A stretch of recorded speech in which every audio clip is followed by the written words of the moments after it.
Özgecan was a first-year student at SA University in Tarsus. She started with tourism in high school, but later discovered a passion for psychology.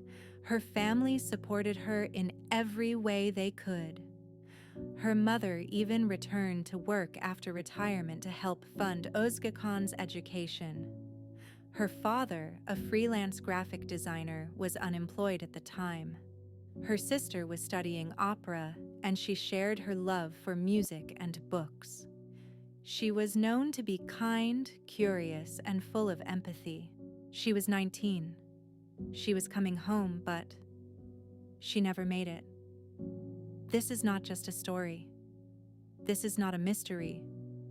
This is a crime that shook a country. A young woman's life stolen in cold blood. This is the story of Özgecan Aslan, a young woman who never made it home. On February 11th, 2015, in Mersin, Turkey, Özgecan boarded a public minibus. She had spent the day with a friend at a shopping mall. After they ate together, her friend walked her to the vehicle. That was the last moment she saw her. She was the last passenger. The driver was 26-year-old Ahmet Sufi Altın Dokan, a man with a criminal record that included assault. Despite this, he was licensed to operate public transportation. Instead of dropping her off, he diverted from the route. He drove into a remote wooded area outside the city. There, he parked the vehicle. According to his own confession and court records, he attempted to sexually assault her. Özgecan resisted. She used pepper spray and fought back with everything she had.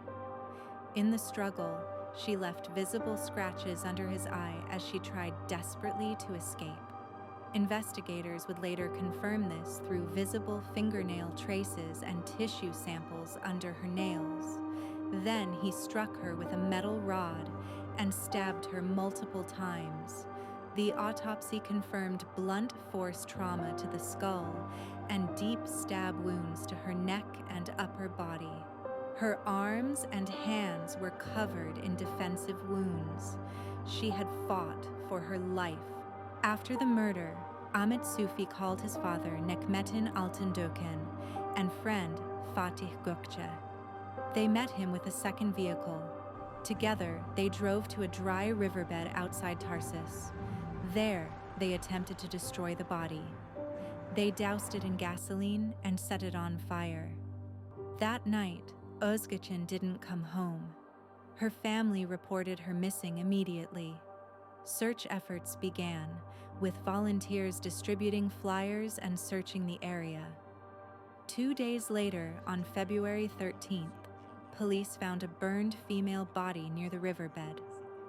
Her bag, glasses, and partially burned notebook were found nearby. DNA and dental records confirmed it was Özgecan. The autopsy findings matched Altın Dokan's later confession. Surveillance footage and mobile location data linked the minibus to the route change. Traces of blood were found in the vehicle, along with burned fabric fibers. Under Özgecan's nails, the suspect's skin DNA was recovered. There was no doubt. Every piece of evidence led back to him. Altın Dokan was arrested. He confessed. Then, his father and friend were also arrested. All three admitted their roles. They were charged with attempted sexual assault, premeditated murder, destruction and concealment of a corpse. Due to the brutality of the crime and massive public outrage, the trial progressed swiftly. On December 3, 2015, all three were sentenced to aggravated life imprisonment without parole. The court rejected all appeals and denied sentence reduction. In April 2016, while serving his sentence, Ahmet Sufi was shot and killed in prison by another inmate. His father, Necmettin Altın Dokan, was shot during the prison attack. He sustained gunshot wounds to his abdomen and hip. Following the attack, he was hospitalized in critical condition. The attacker, a convicted murderer named Özgecan Aslan, later said, "I couldn't sleep at night knowing what he did. In that moment, it was like a vision. I saw Özgecan and all the girls like her, and I thought, what are you waiting for? Do it." So I did. The assailant was fellow inmate Özgecan Aslan, who later confessed to orchestrating the murder with the assistance of several individuals. According to Aslan's testimony, the plan involved Ahmet Taken Baykal, allegedly arranged for the firearm to be smuggled into the prison. Ferhat Yüksel reportedly financed the operation. Adem Çimen, also implicated in the planning, the firearm used in the attack was smuggled into the prison by Gamze Bağlar, the wife of inmate Hüsamettin Bağlar.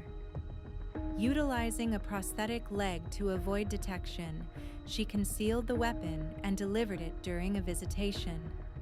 The weapon was then allegedly facilitated into the prison by corrections officer Hacı Ahmet Özdoğan, who had connections with Özgecan Aslan through prior business dealings.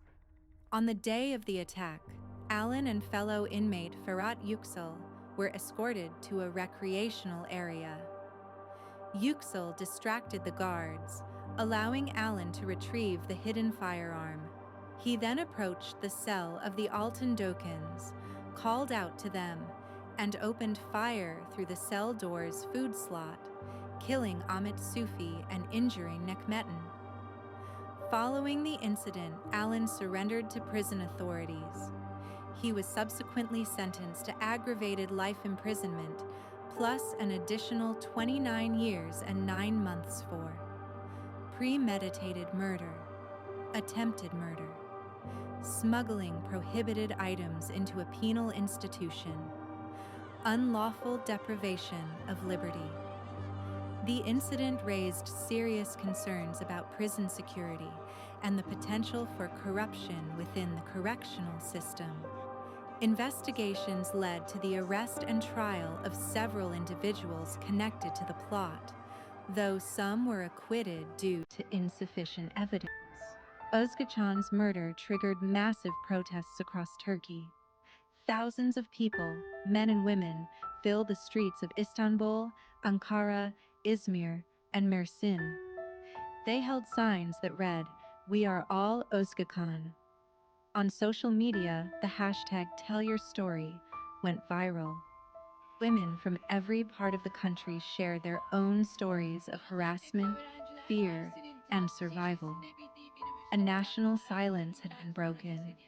In the months that followed, Özgecan's name was memorialized in parks, scholarships, and youth centers. Her face became a symbol of resistance. A proposed law, known as the Özgecan Law, called for harsher penalties in gender-based violence cases, removing leniency for so-called good behavior in court. Though never passed, it sparked national debate and long-term legal reform efforts. She had planned her future. She had done nothing wrong. She boarded a minibus on her way home. Her name was Özgecan Aslan. She became a symbol, not of tragedy, but of the pain that can no longer be ignored.